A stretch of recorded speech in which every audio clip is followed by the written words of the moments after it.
दुनिया का सबसे अनलकी आदमी या सबसे जिद्दी फिल्म मेकर राज कपूर। कई लोग कहते हैं राज कपूर दुनिया के सबसे बदकिस्मत इंसान थे, लेकिन अगर पूरी कहानी ध्यान से सुनो तो लगेगा ये बदकिस्मती नहीं, जुनून की कीमत थी। राज कपूर वो इंसान थे जिन्होंने एक फिल्म के लिए 7 साल लगा दिए। सिर्फ मेहनत नहीं, अपनी पूरी कमाई झोंक दी, यहाँ तक कि अपना घर भी बेच दिया। फिल्म थी मेरा नाम जोकर। 1963 में शूटिंग शुरू हुई और 1970 में जाकर पूरी हुई। इतने लंबे वक्त में बजट बेकाबू हो गया। उस जमाने में करीब 1 करोड़ रुपए लग गए, जो उस दौर में पागलपन माना जाता था।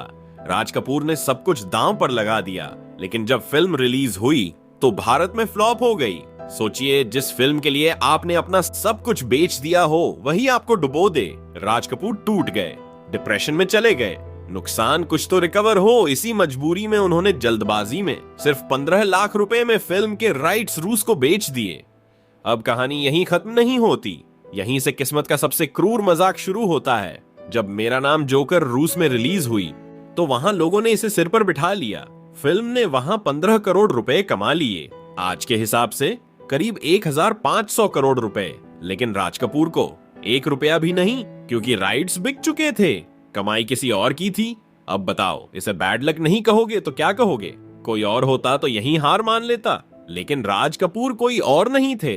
ठीक 1 साल बाद, बिना किसी बड़े स्टूडियो के सहारे, अपने ही पैसे से उन्होंने एक नई फिल्म बनाई। साल था 1973। फिल्म का नाम था बॉबी, और फिर इतिहास पलट गया। बॉबी ने उस दौर में करीब 19 करोड़ रुपए कमा लिए। आज के हिसाब से ये रकम बैठती है करीब 800 से 900 करोड़ रुपए। राज कपूर फिर से सिनेमा की दुनिया पर छा गए। इसलिए सवाल ये नहीं है कि वो सबसे अनलकी आदमी थे या नहीं, सवाल ये है कि इतना गिरने के बाद भी जो खड़ा हो जाए उसे क्या कहा जाता है? इसे कहते हैं नेवर गिव अप एटीट्यूड।